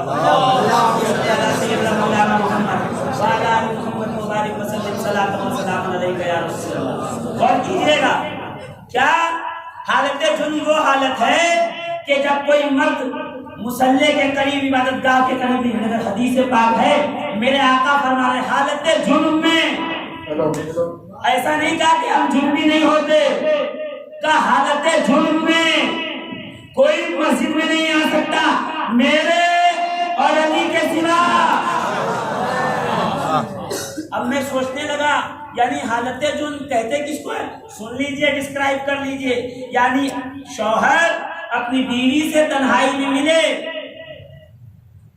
اس کے بعد جو اس کو نہانے کی حاجت پڑے اس کے کہتے ہیں غسل جنب. سمجھے آپ؟ کہ حالت جنب میں اور علی مسجد میں آ سکتے ہیں، کوئی نہیں آ سکتا. جو ذہن میں خیال آئے یہ چھوٹ ہے تو چھوٹ یہاں نہیں سمجھ میں آئے گی. یہ کیا ہے یہ سمجھنا ہے تو آؤ پھر سے میں تمہیں بریلی شریف لے چلوں اور میں امام اہل سنت کو کہوں کہ آپ بتائیے کہ آخر کہنا کیا چاہ رہے ہیں میرے آقا. تو فرمائیں گے آب تطہیر سے جن میں پودے جمے میں اور آپ پیدا ہوئے ایک ناپاک قطرے سے. اہل بیت کی ولادت کس سے ہوئی؟ آب تطہیر. کیا سمجھے؟ یہاں ناپاکیوں کا گزر نہیں ہے، یہاں ناپاکیاں نہیں ہیں. میرا خون نکلے ناپاک ہے، میں نماز نہیں پڑھ سکتا اگر خون بہ رہا ہے. تو میرا خون نکل جائے وہ حرام ہے، نہ اس کو پی سکتے کچھ نہیں کر سکتے. خون بہے گا فوراً دھوئیے، وہ ناپاک ہے. اللہ نے حرام کیا دم کو، میتا کو، لحم الخنزیر کو. قرآن میں ہے نا ہے، بولیے خون ہے ناپاک حرام. رسول اپنے مبارک گھٹنے سے نکلنے والا خون جناب زبیر کو دے کے لے جائیے اور اسے دفن کر دیجئے جہاں کسی کی نظر نہ پڑے، پاؤں نہ پڑے. وہ گئے ہر جگہ دیکھی، کوئی جگہ نہ ملی، پی گئے. واپس آئے، نبی نے کہا کیا کیا؟ سرکار رکھا ہے اسی جگہ جہاں کسی کے پیر نہیں پڑے. کہا بتاؤ کیا کیا؟ کہ سرکار نے 2-3 بار اصرار فرمایا کہ سرکار کوئی جگہ ایسی نہیں تھی جہاں لوگوں کے جانے آنے کا خطرہ نہ ہو، میں پی گیا. اب رسول کیا کہنا چاہیے تھا خون ہوتا ہے ناپاک حرام، کیوں پی گئے؟ نہیں، رسول مسکرائے، مسکرا کے فرمایا سنو، پی گئے ہو نا، تمہیں جہنم کی آگ جلا نہیں سکتی۔ جہاں ناپاکیوں کا گزر نہ ہو وہ مقام اہل بیت ہوا کرتا ہے۔ اب سنیے، آب تطہیر سے جن میں پودے جمے، یہ حسن و حسین، یہ سید سجاد محمد باقر، یہ سیدنا موسی کاظم و جعفر صادق، یہ علی رضا، یہ تقی الجواد علی و نقی و حسن عسکری، یہ کون ہے؟ کہ آب تطہیر سے جن میں پودے جمے۔ اس باغ نجابت پہ لاکھوں سلام۔ جی ہمارے یہاں نجاست ہے، وہاں نجابت ہے، ہمارے یہاں ناپاکی ہے، وہاں آب تطہیر ہے۔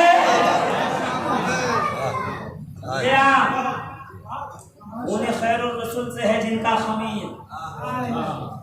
مٹیریل کیا ہے حسن و حسین کا؟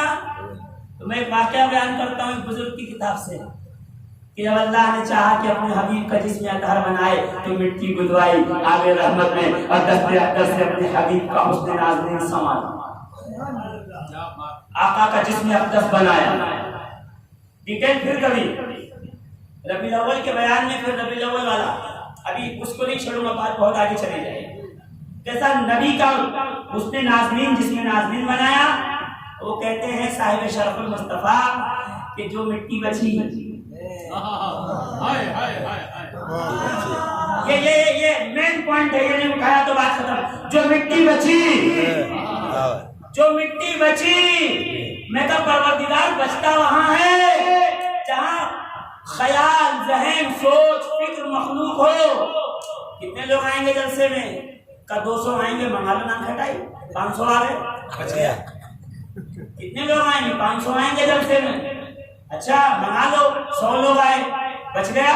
بچتا، گھٹتا اور بڑھتا وہاں ہے جہاں ہم تخمینہ لگاتے ہیں، جہاں ہم اندازہ لگاتے ہیں، اور انسان کے اندازے میں کمی بیشی ہوتی ہے، پروردگار کے نہیں۔ تو یہ کیا بات ہوئی؟ جو مٹی بچی، بچی نہیں، قدرت چاہتی تھی کہ مٹی بچے، اس سے حسن و حسین کا جسم بنے، تاکہ کاندھے پہ بٹھا کے رسول فرمائے حسین منی وانا من الحسین، حسین مجھ سے ہے، میں حسین سے ہوں۔ اگر یہ نہ سمجھ میں آیا ہو تو شعر سن لیجیے اعلیٰ حضرت کا، خیر الرسول سے ہے جن کا خمیر، ان کی بے لوث زینت پہ لاکھوں سلام۔ ہے کہ نہیں؟ بولیے۔ اچھا صرف 2 نہیں، حسن و حسین، ایک بیٹی بھی ہے جناب زہرا کی، نام اس کا زینب ہے۔ اور میں کیا بتاؤں زینب کون ہے، سیدہ کون ہے؟ کون کہہ رہا پتہ ہے؟ صاحب مثنوی مولائے ہوں فرماتے ہیں عشق رات میں واپس کربلا و دمشق۔ عشق میں داخل ہونے کے 2 دروازے، ایک کربلا میں، ایک دمشق میں، یکے حسین رقم کر دیگر زینب، ایک حسین نے بنایا کربلا میں، ایک سیدہ زینب نے بنایا دمشق کے دربار میں۔ جب یزید اوپر بیٹھا تھا، آپ نیچے کھڑی تھی اور اسے دیکھ کے کہہ رہی تھی دیکھ تو کہاں ہے میرا بھائی، کہاں؟ جو اونچا ہے وہ جیت گیا، جو شرمندہ ہے وہ ہار گیا۔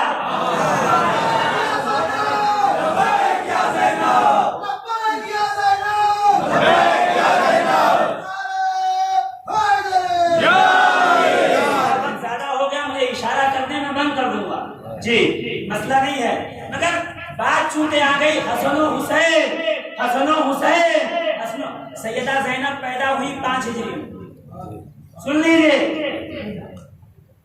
72 لوگ کربلا میں ہیں جو ساتھ آئے، 72، 17 گھر والے امام حسین کو ملا کے 18، یہ ہے ٹوٹل تعداد، 72 اور 18، بعض لوگ 19 بھی کہتے ہیں، مگر میں جانتا ہوں مسلم ابن عقیل کوفہ میں شہید ہوئے۔ 18 اور 72 شہدائے کربلا ہیں، 72 کی تاریخ ہے۔ جب جی چاہیے گا یوٹیوب پہ جا کے سن لیجیے گا، اور نہ ملے تو میں کہیں بھی آؤں تو آپ آ جائیے گا، میں آپ کو سنا دوں گا کہ حسین نکلے تھے تو مسجد میں اعلان نہیں کروائے تھے چلو کربلا چلنا ہے، نہیں، حسین کے کربلا کی تیاری میں روز اول سے کائنات عالم میں سے لوگ چنے گئے، سلیکٹڈ لوگ تھے، کروڑوں میں 72، اس میں ایک نام ہے زہیر ابن قین البجلی۔ آ گیا تو سنا دوں، جناب زینب کا ذکر 2-3 جملوں میں کر دوں گا، پھر انشاءاللہ کبھی موقع ملے گا۔ تو زہیر ابن قین کون ہے؟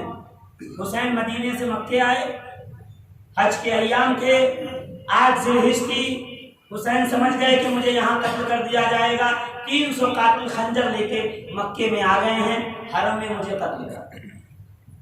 آقا حسین نے احرام اتارا، کعبے کو الوداع کیا، باہر نکلنے لگے، ایک قافلہ آ رہا تھا، قافلے کا سردار کا نام تھا زہیر، اس کے باپ کا نام ہے قین، قین کہتے ہیں لوہار، یہ لوہار کے بیٹے صحابی ہیں، اور زور سے سمجھ، صحابی کے نام پہ زور سے سمجھنا ہے نا۔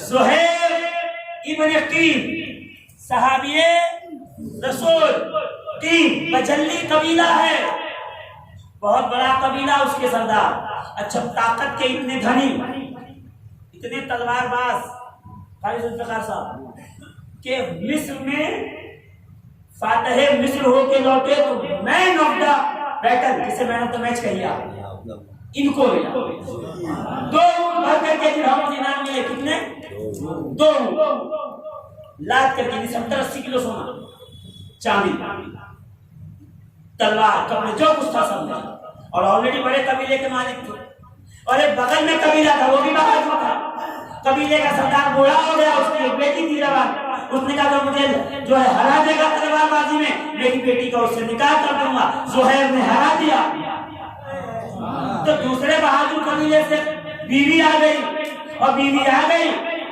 قسمت اچھی تھی، سسر کا انتقال ہو، کس کی اچھی وہ ہنس دیا، جائیداد پوری مل گئی، سسر کا انتقال ہو گیا تو وہ قبیلہ بھی آٹومیٹک اسی قبیلے میں آ گیا، اب 2 قبیلے کی طاقت۔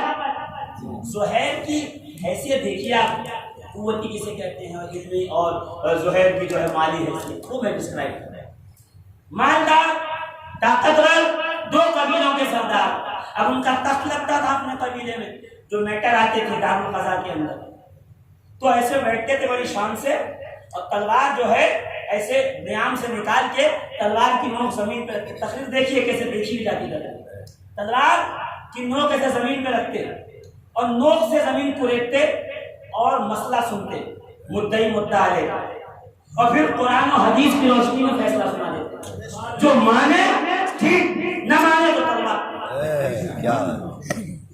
یہ فیصلہ تھا۔ اچھا جب مسئلہ حل ہو جاتا، لوگ سیٹسفائیڈ ہوتے، مطمئن ہوتے، تو نذرانہ پیش کرتے، سمجھے آپ، نذرانہ دے دیتے، پھر کچھ لوگوں کی نیت ہی علماء کے نذرانے میں لگی ہوئی ہے، یہ سن لے کہ وہ نذرانہ دیتے تو صحابی لے لیتے، بھی رسول بھی لے لیتے، کیا مسئلہ ہے اس کا، وہ آگے خرچ کہاں کرتے وہ الگ نظر، لے تو لیتے نا، لے لیتے نذرانہ، مال بڑھ رہا، مال بڑھ رہا، آئے تک ساتھ میں خادمائیں ہیں، خادم ہیں، اہل خانہ ہیں، اونٹ ہے، اور کھانے پینے کے اتنے شوقین ہیں کہ اونٹوں کے اوپر تندور بھی ہے، جہاں کھانے کا جی چاہتا ہے قافلہ رکتا ہے، زمین کھود کے تندور لگاتے ہیں، تازی روٹیاں لگتی ہیں، مکھن آتا ہے، شہد آتا ہے، کھجور آتا ہے، وہ کھاتے ہیں، ہمارے یہاں گریوی میں بھی نہیں بنتی، وہ ایسے ہی کھاتے تھے اور لمبا جیتے تھے، طاقتور۔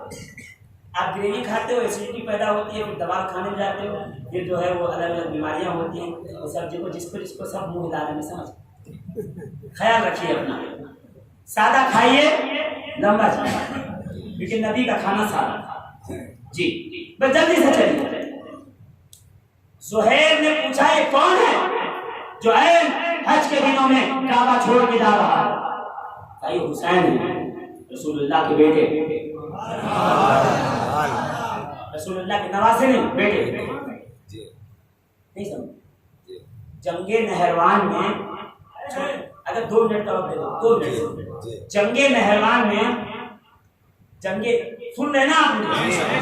جنگے نہروان میں ادھر میٹر دیکھیے قبلہ ادھر یہی ہے نا.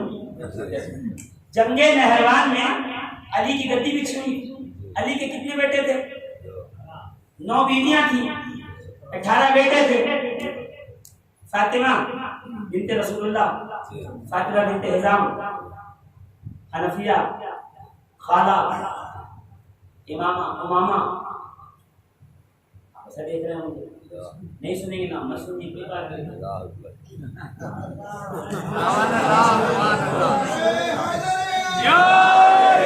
اسماء بنت امیس ہے نا، حضرت ابوبکر کے بعد ان کی بیوہ سے نکال دیا.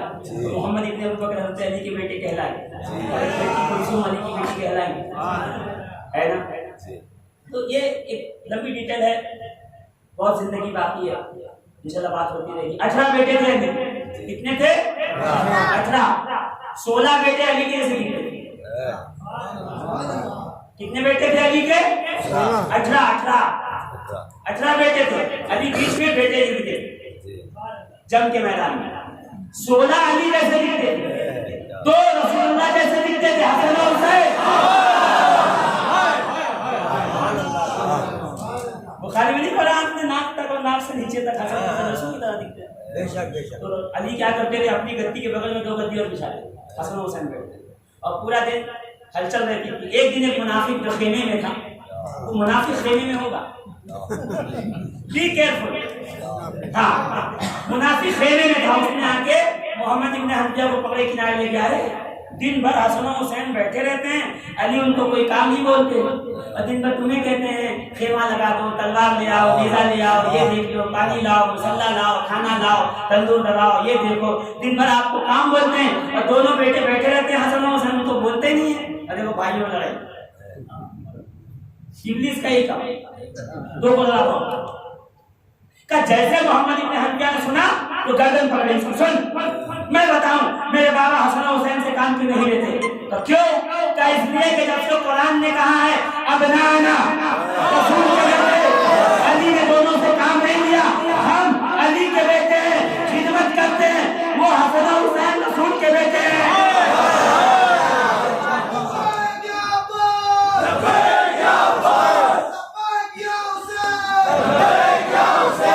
سمجھ رہے ہیں آپ؟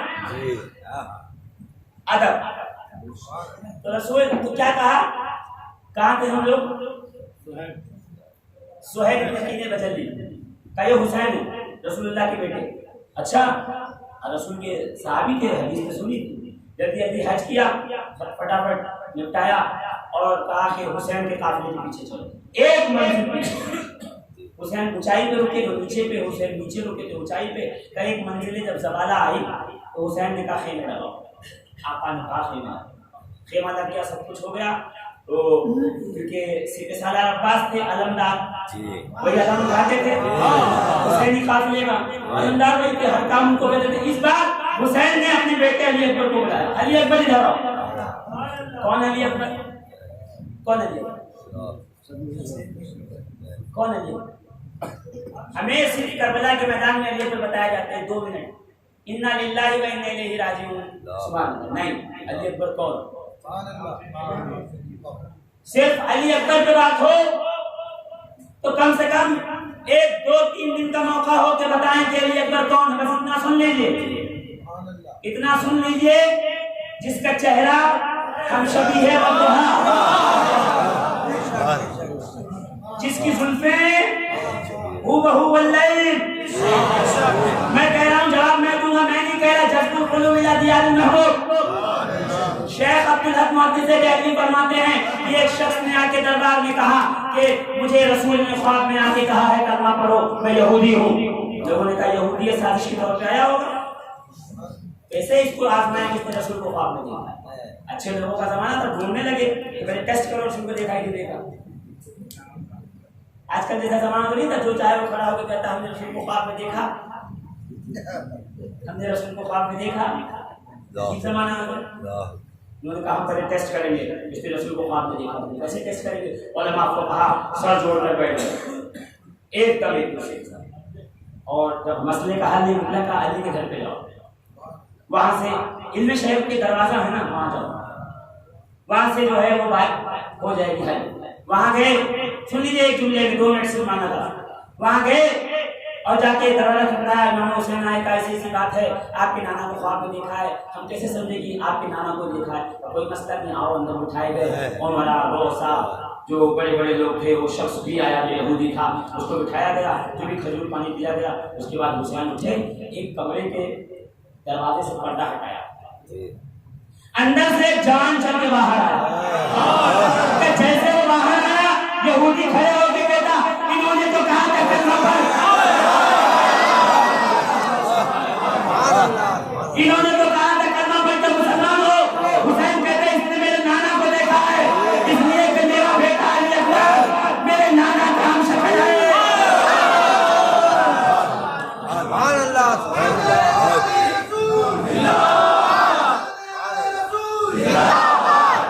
سہیل کی بات تو میری بات ختم دیے.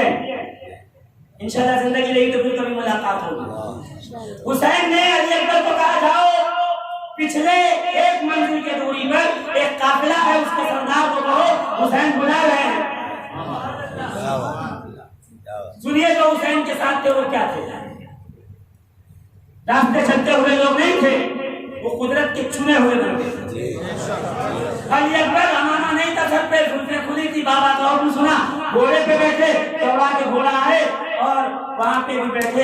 اندر کھانے کا معاملہ چل رہا تھا، دسترخوان لگا تھا. آج کہا میں حسین کا قاصد ہوں، مجھے جو ہے وہ فلاں سے ملنا ہے، سردار سے، زہیر ان کا نام ہے. اندر جب پہنچا کہ حسین کے قاصد ہیں تو اس نے نوالا رکھا، ننگے پیر دوڑ کے آیا.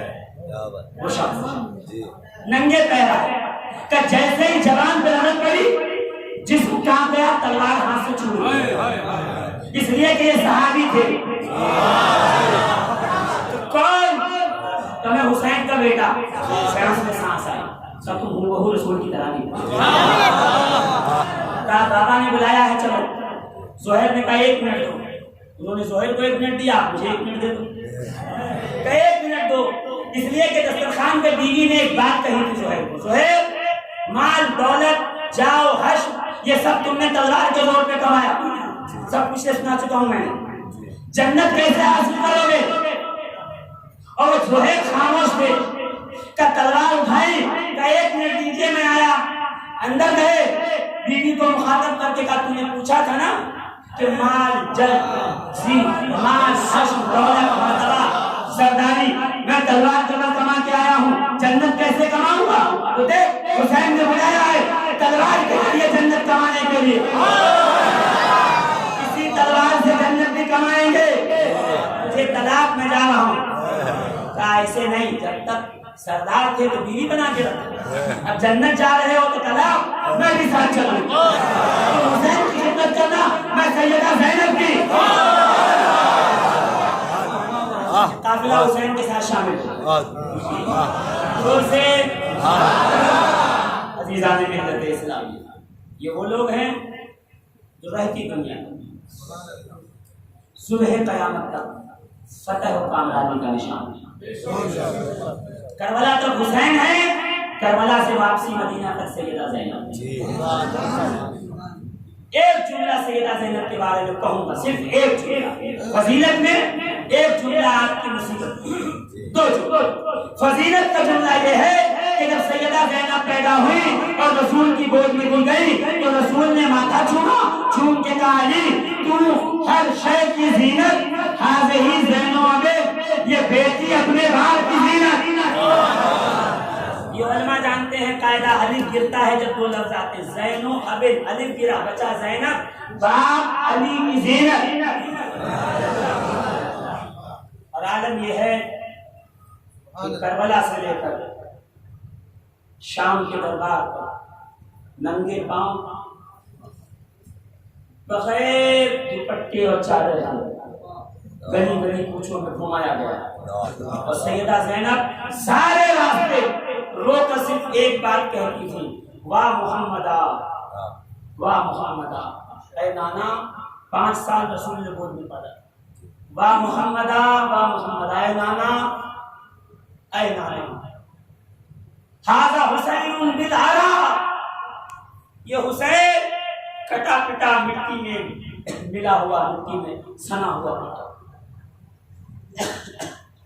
مقتل الاعضاء، اس کی ہڈیوں کو چور چور کر دیا گیا ہے، مزمل الدماء، لوگ کفن کی چادر پہنتے ہیں سفید، حسین کو خون کی چادر پہنائی گئی۔